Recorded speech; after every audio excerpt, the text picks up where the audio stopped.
Imagine if we invented school today. Classrooms, grades, textbooks, school as we know it, all came into being during the Industrial Revolution to help educate 19th century factory workers. But what would school be like if we invented it today? Would it be the same? Or would we change things, given everything we know now about our brains, about learning, about technology?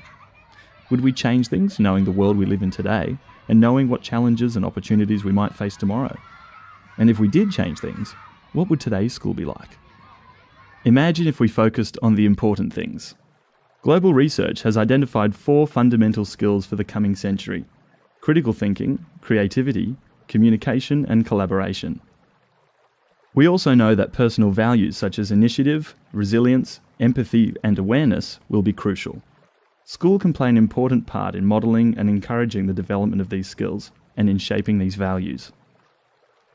Imagine if we cut class sizes in half. We know that kids do better in classes of 10 to 15 students. Research from around the world has told us that since the 1960s, and you can understand why. With smaller classes, teachers rely less on old-fashioned top-down teaching practices and use more modern, more flexible ways of helping kids learn. More small groups, more invaluable one-on-one time.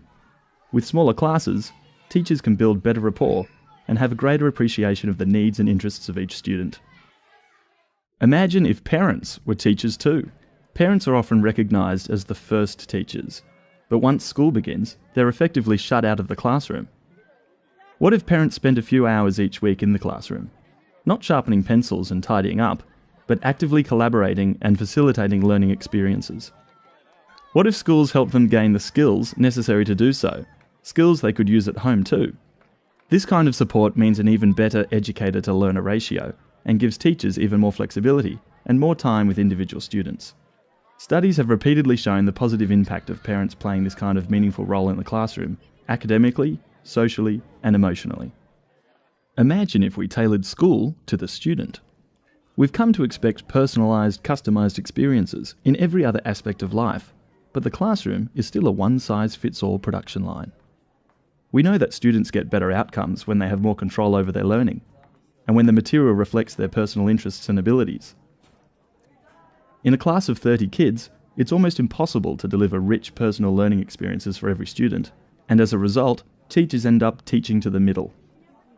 With smaller classes and the support of parents in the classroom, teachers can create a wider variety of experiences, giving students the freedom to explore and learn through content and activities they find more engaging.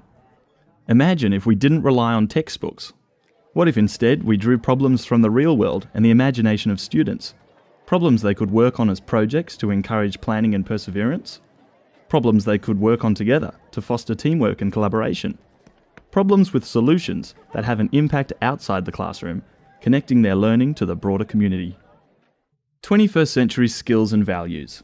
Smaller classes, parent participation, student-directed project-based learning. These are just a few of the many ways we're talking about reimagining school for today. Join the conversation at Schoolhouse.